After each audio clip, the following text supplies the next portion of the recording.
పరిస్థితుల్లో ఖచ్చితంగా తెలుగుదేశం పార్టీ కానీ చంద్రబాబు నాయుడు అలాంటి నిర్ణయం తీసుకునేటువంటి అవకాశం లేదు.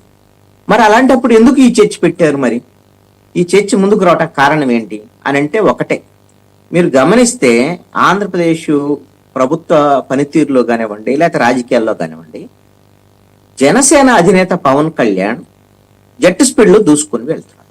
ఆయనకి వెనకాల బీజేపీ కూడా పూర్తి స్థాయి సపోర్టు అందిస్తున్నటువంటి పరిస్థితి కూడా ఉంది. అది ఏ స్థాయిలో వెళ్తోంది అని అంటే ఆయన ధోరణి ఒక రకంగా ఈ ప్రభుత్వంలో తప్పులు జరుగుతుంటే చీల్చి చెండాడుతున్నాడు. ఇది వైఎస్ఆర్ కాంగ్రెస్ పార్టీ వాళ్ళు చేసేటువంటి పనేం కాదు. ఈయన అనేక సందర్భాల్లో ఇప్పుడు తిరుపతి కానివ్వండి, అంతకుముందు మనం జరిగినటువంటి పిఠాపురంలో జరిగినటువంటి సభల్లో కానివ్వండి, అనేక సందర్భాల్లో ప్రభుత్వ వైఫల్యాల మీద, హోంశాఖ వైఫల్యాల మీద ఆయన మాట్లాడినటువంటి తీరు ఇవన్నీ కూడా మనం గమనించినటువంటి అంశం. మరి ఇలాంటి పరిస్థితుల్లో తెలుగుదేశం పార్టీ శ్రేణుల్లోనూ తెలుగుదేశం పార్టీ నాయకుల్లో వచ్చినటువంటి ఆందోళన ఏంటి అంటే, మనకు 135 సీట్లు ఉన్నాయి, 21 సీట్లు ఉన్నటువంటి పవన్ కళ్యాణ్ ఈ రోజున దూసుకుపోతున్నాడు. ఎక్కడ చూసినా పవన్ కళ్యాణే కనపడుతున్నాడు. ఈ ప్రభుత్వ వైఫల్యాన్ని కూడా ఆయన ప్రశ్నిస్తున్నాడు. ఒక రకంగా చెప్పాలంటే చంద్రబాబు నాయుడు కూడా ఆయన్ని ఏమి అనలేనటువంటి పరిస్థితిలో ఈ రోజున ఉంది పరిస్థితి. ఇంకొక వైపు నారా లోకేష్ ఏమో ఉన్నా లేనట్టే, అసలు మంత్రిగా ఉన్నా కూడా అతని ప్రభావం ఏమి లేకుండా ఉంది. ఇలాంటి పరిస్థితుల్లో ఈ జరుగుతున్నటువంటి పరిణామాలన్నీ కూడా బీజేపీ వ్యూహాత్మకంగా పవన్ కళ్యాణ్ని రానున్నటి కాలంలో ముఖ్యమంత్రి అభ్యర్థిగా ముందుకు తీసుకెళ్లేటువంటి పరిస్థితులు కనపడుతున్నాయి అనేటువంటిది స్పష్టంగా అందరికి అర్థమవుతున్నటువంటి అంశం. ఇది మీరు నేను మనం ఎప్పుడైనా డిబేట్లు అన్నప్పుడు అందరూ అలా ఎందుకుంటది ఇలా ఎందుకుంటది అని అన్నారు.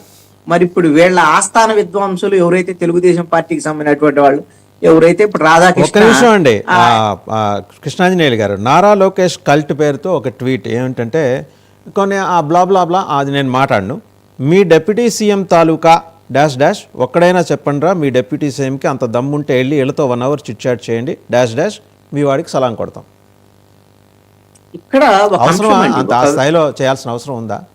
ఇప్పుడు నారా లోకేష్ కి డిప్యూటీ సీఎం కాదండి, సీఎం కావాలంటే ఇచ్చుకోవచ్చు వాళ్ళు.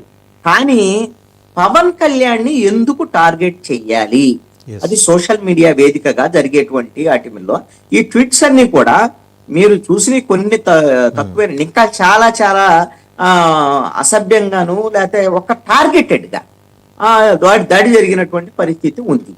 మరి ఇది కేవలం సోషల్ మీడియాలోనో వ్యక్తిగతంగానో కొంతమంది వ్యక్తులు చేస్తున్నారా, లేకపోతే తెలుగుదేశం పార్టీకి సంబంధించినటువంటి అధినాయకత్వానికి తెలియకుండా జరుగుతుందా అనేటువంటిది అందరికీ అర్థమయ్యేటువంటి. మీ సందేహాలకు సమాధానం ఒక్కసారి మనం క్రొనాలజికల్ ఆర్డర్ తీసుకుందాం. మహాసేన రాజేష్ ఫస్ట్ అగ్గిపుల్ల గీశాడు. నెక్స్ట్ కడప శ్రీనివాసరెడ్డి గారు, అదేంటది మనం ఇదివరకు మన చిన్నప్పుడు ఒక టీవీలో దూరదర్శన్లో ఒక యాడ్ చూసేవాళ్ళం, ఒలింపిక్ జ్యోతి పట్టుకున్నట్టు ఆయన అది పట్టుకున్నారు. ఆ తర్వాత సోమిరెడ్డి చంద్రమోహన్ రెడ్డి గారు మాట్లాడారు. తర్వాత టీజీ భరత్ గారు ఏకంగా చంద్రబాబు గారి సమక్షంలో ఎవరేమనుకున్నా మాకు సంబంధం లేదండి, లోకేష్ కావాల్సిందే. శ్రీనివాసరెడ్డి గారు కాస్త మొహమాట పడ్డారు, అయ్యా అతను తప్పు మాడితే క్షమించండి అని అన్నారు, కొంచెం పద్ధతిగా మాట్లాడారు. టీజీ భరత్ మొత్తం ఇప్పేశారు. ఇక లేదంటే he has concluded, we have taken a decision, we have taken a call, ఇది జరిగి తీరాలి. 2 సందర్భాల్లోనూ సీఎం అక్కడే ఉన్నారు, కడపలోనూ ఉన్నారు, ఇక్కడ జ్యూరిచ్లోనూ ఉన్నారు. చూశారు కదా కృష్ణాంజనేయులు గారు.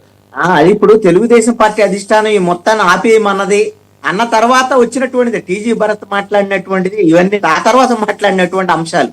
మాకు ఎవరేమనుకున్నా ఇది లేదు, ఖచ్చితంగా నారా లోకేష్ డిప్యూటీ సీఎం మాట్లాడారో చూద్దాం. కృష్ణాంజనేయులు గారు.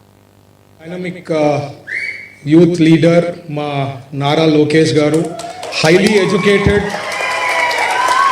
175 ఎమ్మెల్యేలు, 25 ఎంపీలు, ఆ రాజ్యసభ ఎంపీలలో స్టాన్ఫర్డ్ నుంచి చదివిన వాళ్ళు ఎవరు లేరండి. So very highly educated, so he knows what to do, when to do everything. So perfect blend ఉంది మాకు, ఇట్లా సీనియరు ఇట్లా జూనియరు. వీ హ్యావ్ అంటే లాంగ్ టర్మ్ విజన్, ఒక ఆలోచన చేస్తే ఫ్యూచర్ ఆఫ్ తెలుగుదేశం పార్టీకి ఉంది అని చెప్పేదానికి ఒక క్లారిటీ ఉందన్నమాట మా పార్టీలో. అండ్ నచ్చినా నచ్చకపోయినా ఎవరికైనా ఫ్యూచర్ ఇస్ లోకేష్ గారు. అండ్ కాబోయే ముఖ్యమంత్రి కూడా మన లోకేష్ గారు ఫ్యూచర్లో. రైట్ మహేష్ గారు, మీరు ఇంకా సర్దుకోండి దుకాణం, ఆయన చాలా క్లారిటీ ఇచ్చేశారు. మీరేదో అక్కడికి వచ్చేసి ఓజీ సభల్లో ఓజీ కేకలు లేకపోతే సీఎం అనవటం మానేమని ఆయన చెప్పారు. ఇప్పుడు ఈయన నేరుగా చెప్పాడు, అది కూడా సీఎం గారి సమక్షంలో. మీరేమో ఏంటి పద్ధతి సంప్రదాయం ప్రకారం పోతాం రాజకీయాలు చేస్తాం అంటున్నారు. They have given up everything just 7 months. నిన్న మీ కిరణ్ రాయల్ గారు ఆయన కూడా మాట్లాడారు కదా, ఓకే మాకు ఆ ప్రతిపాదన ఓకే, ఆయన డిప్యూటీ సీఎం చేయండి, మాకేం అభ్యంతరం లేదు, పవన్ కళ్యాణ్ సీఎం చేయండి.